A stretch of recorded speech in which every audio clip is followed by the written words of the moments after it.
आपल्या जाणं झालं नाही, परंतु आम्ही या ठिकाणी पांडुरंगाचं दर्शन घेतलं तर आम्हाला तो पंढरपूरच्या विठोबाचं दर्शन आम्हाला या ठिकाणी घ्यायला म्हणजे प्रति पंढरपूर आमच्या वारीचं झाल्यासारखा आम्हाला त्यांचा आनंद आपल्याला पाहायला मिळतो।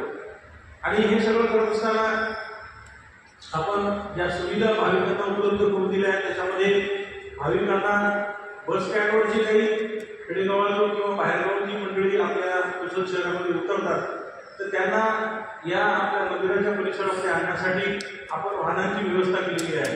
त्याच्यासाठी बस स्टँडच्या समोर एक आपला स्पेशल थांबा आहे।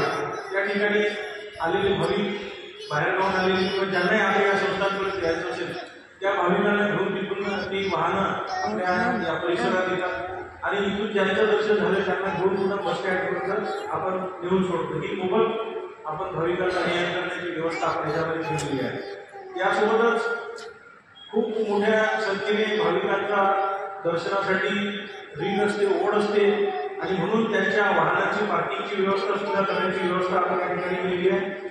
4 चाकी वाहनांची व्यवस्था जुना सरकार जुनी सुभाष पार्किंगची जागा आहे त्या ठिकाणी सरावले या ठिकाणी आपण ही दुचाकी वाहनांची व्यवस्था केलेली आहे।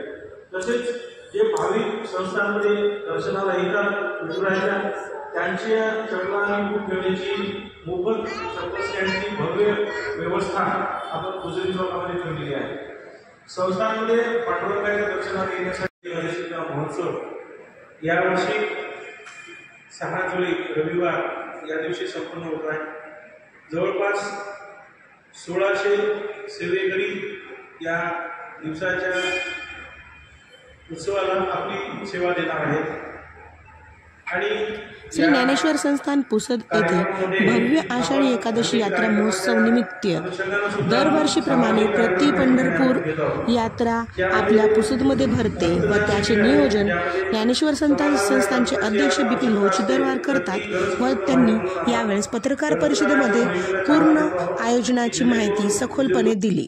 यावेळी दिव्यांग भाविकांना व्हीलचेअरद्वारे विठुरायाची थेट दर्शन सुविधा देण्यात येणार आहे। वयोवृद्ध भाविक, गरोदर महिला, लहान बाळ असलेल्या माता यांना देखील दर्शनाचा लाभ लवकरात लवकर करून देण्याची सुविधा केलेली आहे। भाविकांना थेट दर्शन बेल्ट धारक यांनी संस्थांद्वारा दिलेला बेल्ट आपल्या हातावर लावून यावे असे अनेक गोष्टी यावेळेस अशा इतर घडामोडींसाठी चॅनलला लाईक, शेअर व सबस्क्राईब करायला विसरू नका। मी इनसाइट स्टोरी करून रेश्मा शिंदे पुन्हा एकदा थँक्यू।